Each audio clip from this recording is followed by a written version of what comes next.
Musik pengiring dimainkan. Raja menarik napas panjang, lalu mulai menyanyi. Suaranya melengking tinggi, lalu turun tiba-tiba, kadang serak, kadang fals. Nada-nada berloncatan seperti kambing yang melompat-lompat di ladang. Rakyat yang mendengarnya saling berpandangan. Anak-anak menutup telinga, para ibu menahan tawa, sementara para lelaki pura-pura batuk agar suara tawa mereka tidak terdengar. Namun, tidak ada seorang pun yang berani bersuara.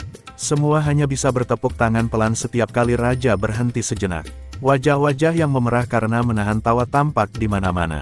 Bahkan beberapa orang hampir jatuh pingsan karena menahan diri. Abu Nawas berdiri dengan tenang.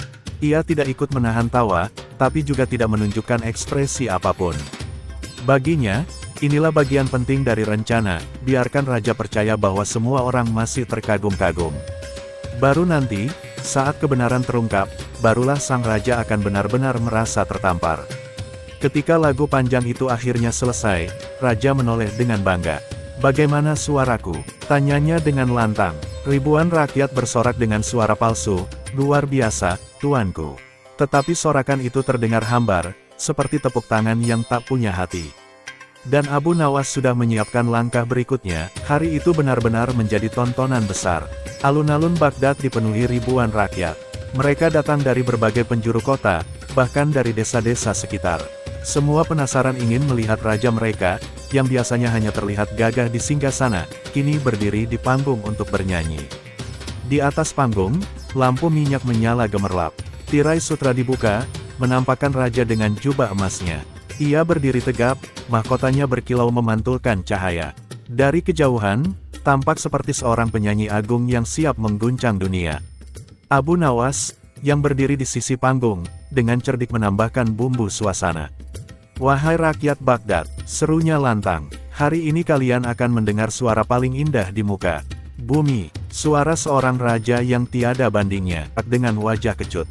Mereka tahu, apapun yang akan keluar dari mulut raja harus mereka sambut dengan sorak.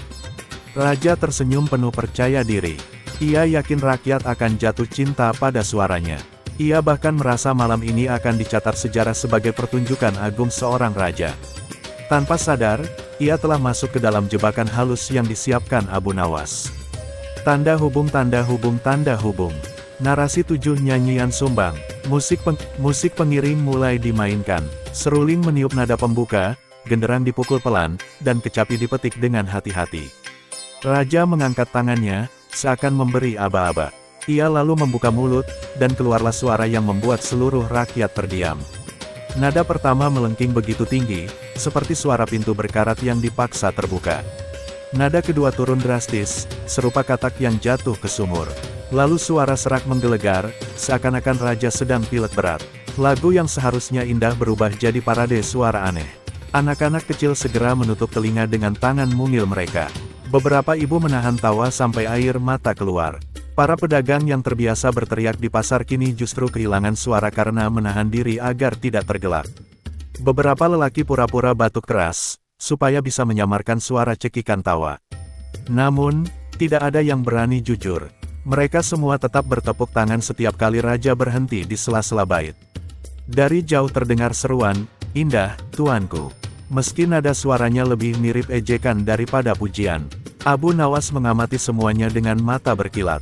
Inilah saatnya rakyat merasakan penderitaan yang sama, dipaksa mendengar suara yang buruk, namun harus memuji tanpa tulus. Ia tahu sebentar lagi akan datang puncak dari rencananya. 1 hour later.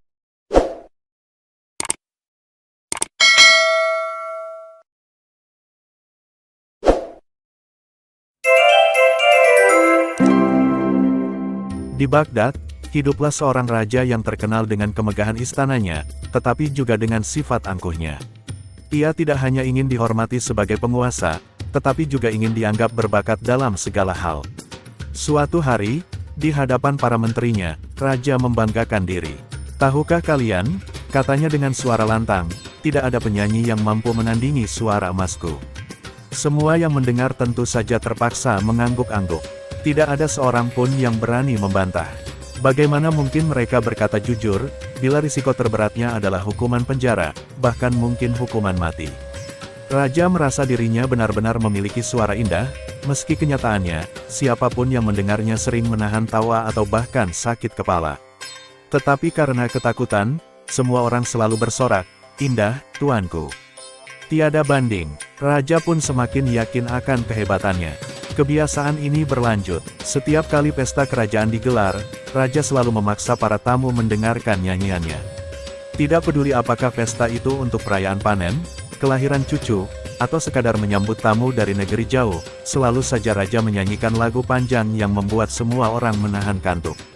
Namun, tidak seorang pun berani menolak, sebab setiap tamu tahu, satu kata penolakan berarti akhir dari hidupnya.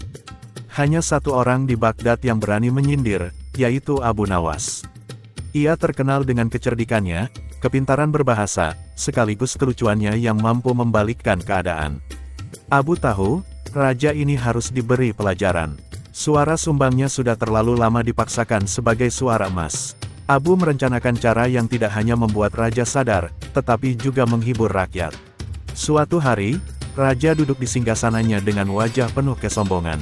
"Siapa di antara kalian," tanyanya kepada para menteri dan pejabat, "yang berani berkata bahwa suaraku bukanlah suara terindah di negeri ini?" Semua orang menunduk. Ruangan istana yang luas mendadak hening. Tidak ada suara kecuali detak jantung mereka yang ketakutan. Di antara kerumunan, Abu Nawas dipanggil khusus. Raja tahu, hanya Abu yang punya lidah cerdik. "Bagaimana menurutmu, Abu?" tanya raja, matanya menatap penuh wibawa.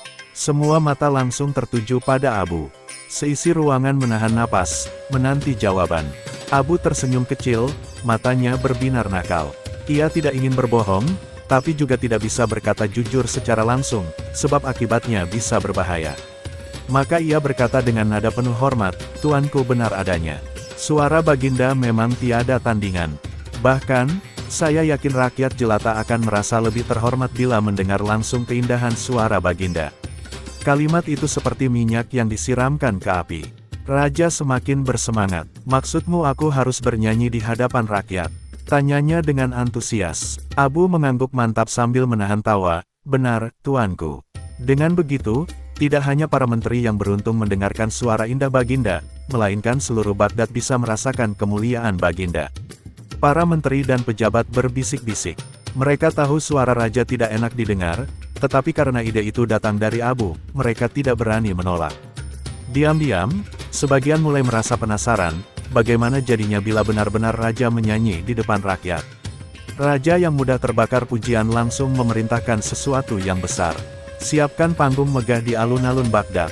Aku akan menyanyi untuk rakyatku," serunya. Perintah itu langsung dilaksanakan. Para tukang kayu, arsitek istana, hingga pelayan dikerahkan. Dalam waktu singkat, alun-alun dipenuhi dengan tiang-tiang tinggi, kain-kain sutra warna-warni, dan lampu minyak yang siap menyala terang-di. Malam hari, rakyat mendengar kabar itu dengan berbagai reaksi. Ada yang penasaran, ada yang khawatir, dan ada pula yang hanya bisa mengelus dada. "Bagaimana jika suaranya benar-benar sumbang?" bisik seorang pedagang. "Kita tak boleh menertawakan raja. Bisa-bisa nyawa melayang," sahut yang lain.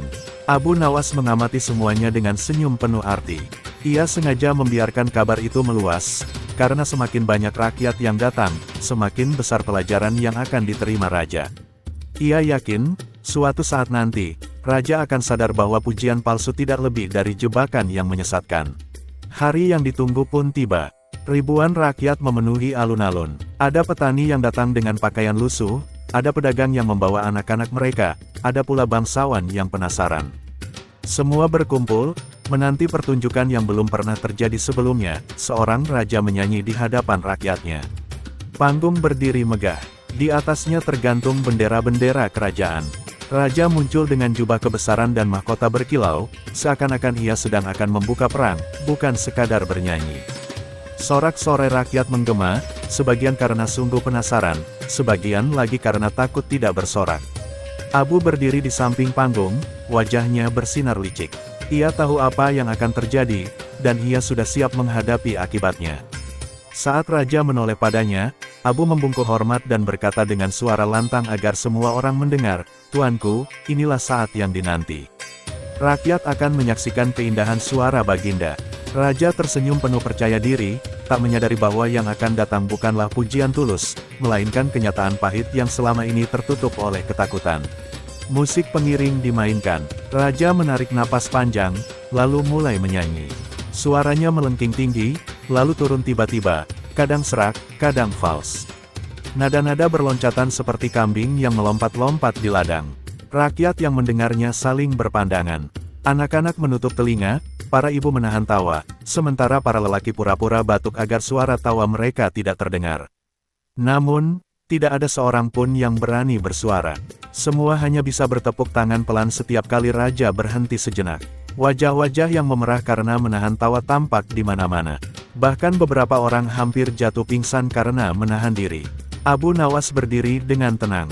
Ia tidak ikut menahan tawa, tapi juga tidak menunjukkan ekspresi apapun. Baginya, inilah bagian penting dari rencana, biarkan raja percaya bahwa semua orang masih terkagum-kagum. Baru nanti, saat kebenaran terungkap, barulah sang raja akan benar-benar merasa tertampar. Ketika lagu panjang itu akhirnya selesai, raja menoleh dengan bangga. "Bagaimana suaraku?" tanyanya dengan lantang. Ribuan rakyat bersorak dengan suara palsu, "Luar biasa, tuanku." Tetapi sorakan itu terdengar hambar, seperti tepuk tangan yang tak punya hati. Dan Abu Nawas sudah menyiapkan langkah berikutnya. Hari itu benar-benar menjadi tontonan besar. Alun-alun Baghdad dipenuhi ribuan rakyat. Mereka datang dari berbagai penjuru kota, bahkan dari desa-desa sekitar. Semua penasaran ingin melihat raja mereka, yang biasanya hanya terlihat gagah di singgasana, kini berdiri di panggung untuk bernyanyi.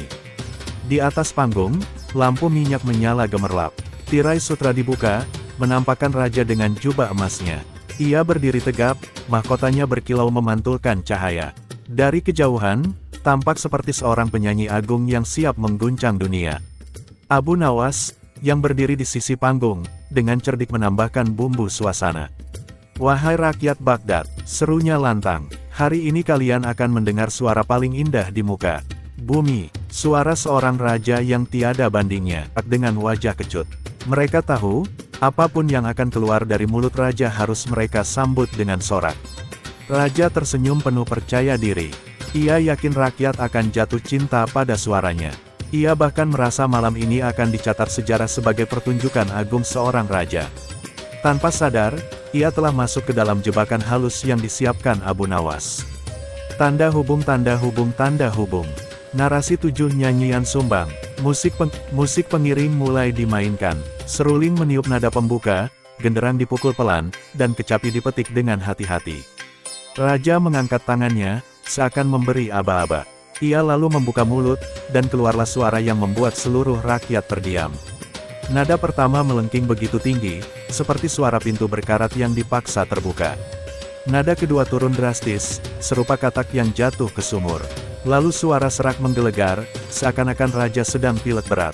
Lagu yang seharusnya indah berubah jadi parade suara aneh. Anak-anak kecil segera menutup telinga dengan tangan mungil mereka. Beberapa ibu menahan tawa sampai air mata keluar. Para pedagang yang terbiasa berteriak di pasar kini justru kehilangan suara karena menahan diri agar tidak tergelak. Beberapa lelaki pura-pura batuk keras, supaya bisa menyamarkan suara cekikan tawa. Namun, tidak ada yang berani jujur. Mereka semua tetap bertepuk tangan setiap kali raja berhenti di sela-sela bait.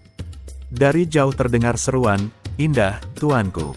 Meski nada suaranya lebih mirip ejekan daripada pujian. Abu Nawas mengamati semuanya dengan mata berkilat. Inilah saatnya rakyat merasakan penderitaan yang sama, dipaksa mendengar suara yang buruk, namun harus memuji tanpa tulus. Ia tahu sebentar lagi akan datang puncak dari rencananya. Ketika lagu pertama selesai, raja mengangkat tangannya tinggi-tinggi. "Bagaimana suaraku?" tanyanya dengan bangga. Rakyat, karena takut, langsung bersorak, "Luar biasa, tuanku." Sorakan itu menggema ke seluruh alun-alun.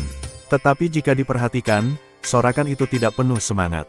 Hanya gema kosong tanpa jiwa. Wajah-wajah rakyat tampak aneh. Ada yang tersenyum kaku, ada yang memalingkan wajah, ada pula yang pura-pura sibuk menggendong anak.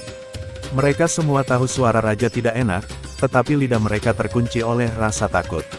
Raja, yang tidak menyadari kepalsuan itu, justru semakin bangga. "Hahaha, aku tahu, kalian semua terpesona. Katanya dengan dada membusung. Ia bahkan memutuskan untuk melanjutkan dengan lagu kedua, lebih panjang dari sebelumnya.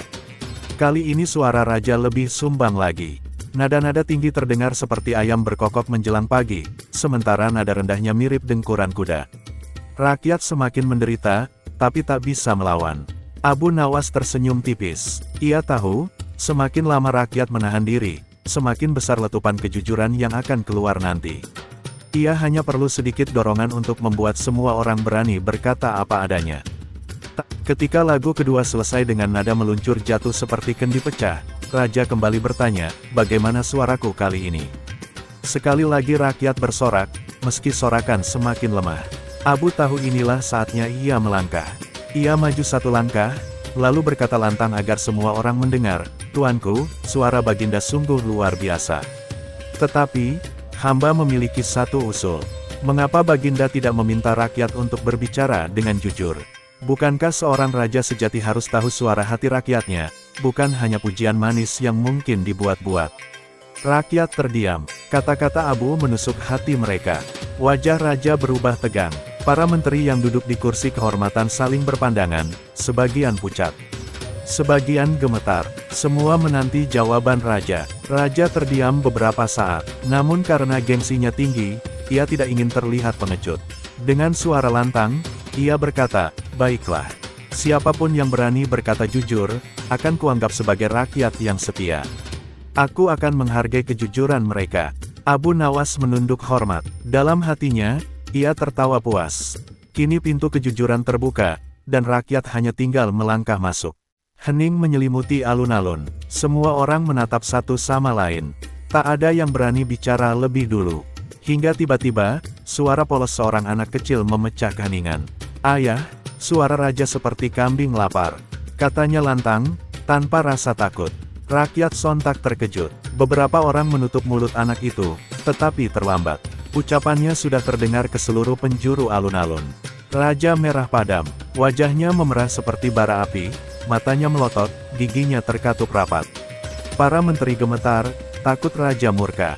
Namun Abu Nawas segera melangkah cepat. Ia menunduk dalam-dalam dan berkata, Tuanku, bukankah Baginda sendiri yang meminta kejujuran rakyat? Kata-kata seorang anak kecil adalah suara hati yang murni. Tidak ada kepura-puraan di dalamnya. Justru karena kejujuran itulah Baginda bisa tahu apa yang sesungguhnya dirasakan rakyat. Rakyat terdiam, sebagian mulai tersenyum. Kata-kata Abu menjadi tameng yang melindungi anak kecil itu. Dan di balik senyum Abu, tersembunyi rasa puas. Sebab satu kejujuran telah lahir, dan sebentar lagi, kejujuran itu akan menular ke seluruh rakyat Baghdad. Setelah ucapan anak kecil itu menggema, suasana berubah. Rakyat yang semula takut kini mulai berani saling berbisik. Ada yang menutup mulut untuk menahan tawa, ada pula yang matanya berbinar seperti baru terbebas dari beban berat. Raja masih berdiri dengan wajah merah padam, tetapi karena janji sudah diucapkan di hadapan rakyat, ia tidak bisa serta-merta marah. Seorang pedagang kurma memberanikan diri maju ke depan. Ia gemetar, tapi suaranya lantang, ampun, tuanku. Hamba hanya rakyat kecil, tetapi suara Baginda, membuat kurma-kurma saya jatuh dari keranjang. Saking kagetnya, tuanku, rakyat sontak terbahak, berusaha menutup tawa dengan batuk, tapi semakin ditahan semakin pecah. Raja menggertakkan gigi, namun Abu Nawas cepat-cepat menyela. Tuanku, inilah bukti kejujuran yang Baginda harapkan. Rakyat tak lagi menyembunyikan isi hati mereka. Itu tanda cinta, sebab hanya orang yang benar-benar peduli yang mau berkata jujur. Rakyat makin lega. Perlahan, gelombang keberanian menyebar. Satu persatu mulai mengangkat tangan, siap memberi komentar. Raja tak bisa lagi menghentikan, sebab kata-katanya sendiri sudah jadi janji yang mengikat. Setelah pedagang kurma berbicara, seorang ibu muda ikut bersuara. Ia menggendong bayinya yang menangis kencang. Tuanku, maafkan hamba, tapi sejak Baginda bernyanyi, bayi saya terus menangis. Sepertinya ia tak kuat mendengarnya. Rakyat kembali meledak tawa, kali ini lebih berani. Seorang pengrajin kain menyusul, ampun, tuanku. Suara Baginda tadi membuat telinga saya berdengung seperti dipukul gong besar. Saya takut tidak bisa mendengar tenunan kain lagi. Lalu seorang lelaki tua menambahkan, suara Baginda mengingatkan saya pada suara keledai tetangga. hanya saja keledai itu lebih pandai memilih nada. Gelak tawa semakin bergema. Rakyat yang tadinya duduk diam kini berdiri, menepuk-nepuk bahu satu sama lain. Rasa takut berubah jadi keberanian. Mereka sadar, inilah kesempatan yang jarang datang, berkata jujur di hadapan raja tanpa takut dihukum. Raja menggenggam tongkat emasnya erat-erat. Wajahnya tegang, tetapi tatapannya sesekali melirik Abu Nawas. Dalam hatinya, ia ingin marah, tapi ucapan Abu sebelumnya terus terngiang, rakyat yang jujur lebih berharga daripada 1000 pujian palsu. Raja masih berdiri dengan dada membusung, meski hatinya mulai terasa perih. Tak pernah sepanjang hidupnya ia mendapat komentar sejujur ini. Biasanya, setiap kali ia bernyanyi, semua bersorak memuji. Kini, di depan ribuan rakyat, suara aslinya dipermalukan. Mata raja berkilat, para menteri mulai ketakutan, takut raja murka dan melampiaskan kemarahannya. Tetapi Abu Nawas melangkah ke depan dengan tenang. Ia menunduk hormat, lalu berkata, "Tuanku, janganlah murka. Bukankah lebih baik tahu kenyataan sekarang, daripada hidup dalam pujian palsu? Baginda akan menjadi raja yang lebih agung bila mampu menerima suara jujur rakyat." Kata-kata itu menusuk hati raja. Amarahnya sedikit mereda, meski rasa malunya tetap membara. Ia menatap rakyatnya yang kini tertawa bebas. Dalam hati kecilnya, ia sadar, selama ini ia hidup dalam kepalsuan. Semua orang hanya memuji karena takut, bukan karena kagum. Abu melanjutkan, "Tuanku, lihatlah. Rakyat yang jujur justru menunjukkan bahwa mereka peduli. Jika mereka diam, itu tandanya mereka tidak berani atau bahkan tidak peduli. Tetapi dengan berani berkata jujur, mereka ingin Baginda menjadi raja yang lebih baik." Hening sejenak menyelimuti panggung. Raja menarik napas panjang. Ia menatap wajah-wajah rakyatnya, ada yang masih tersenyum geli, ada yang menatap penuh harap, ada pula yang hanya ingin pulang. Perlahan, bibir raja melengkung, kali ini bukan senyum kesombongan, melainkan tawa getir. Abu, engkau memang pintar," katanya, suaranya lebih lembut dari sebelumnya. "Aku kira suaraku benar-benar indah. Aku kira semua orang memujiku dengan tulus. Ternyata, aku hanya memaksa mereka hidup dalam kepalsuan." Abu menunduk, pura-pura polos. "Tuanku, tak ada raja yang sempurna. Tetapi raja yang mau mendengar kebenaran akan jauh lebih besar daripada raja yang hanya ingin dipuji. Hari ini, rakyat akan mengingat Baginda bukan sebagai penyanyi, tetapi sebagai raja yang berani mendengar suara jujur." Raja terdiam, lalu tertawa kecil. "Baiklah, Abu, aku mengaku kalah. Mulai hari ini, aku tidak akan memaksa siapapun memuji suaraku. Biar suara falsku hanya bergema di dalam istana, bukan di telinga rakyat." Rakyat bersorak riuh. Mereka merasa lega, seolah beban berat telah diangkat dari dada. Tidak ada lagi paksaan untuk memuji hal yang sebenarnya buruk. Tidak ada lagi ketakutan untuk berkata jujur. Mereka bertepuk tangan sambil tertawa. Kali ini bukan tawa mengejek, melainkan tawa lega. Anak kecil yang tadi bersuara lantang digendong oleh ayahnya dengan bangga. Pedagang kurma mengangkat keranjangnya yang jatuh, sambil berkata, "Kurma saya tidak sia-sia jatuh, karena akhirnya kami bisa jujur." Seorang ibu menimam bayinya yang tertidur setelah tangisan panjang. Semua merasa hari itu akan dikenang sebagai hari kebebasan kecil di Baghdad. Abu Nawas tersenyum puas. Ia tahu pelajaran ini tidak akan dilupakan raja. Sekali lagi, ia berhasil menundukkan kesombongan dengan cara yang jenaka, tanpa pertumpahan darah, tanpa kekerasan. Hanya dengan kecerdikan lidah dan keberanian menyalakan kejujuran rakyat. Sejak hari itu, Baghdad tak lagi dipenuhi pujian palsu untuk suara raja. Sebaliknya, lahirlah kebiasaan baru, rakyat berani bercanda, raja berani tertawa, dan Abu Nawas selalu dikenang sebagai si jenaka yang mampu menundukkan penguasa dengan kelicikannya yang bijak.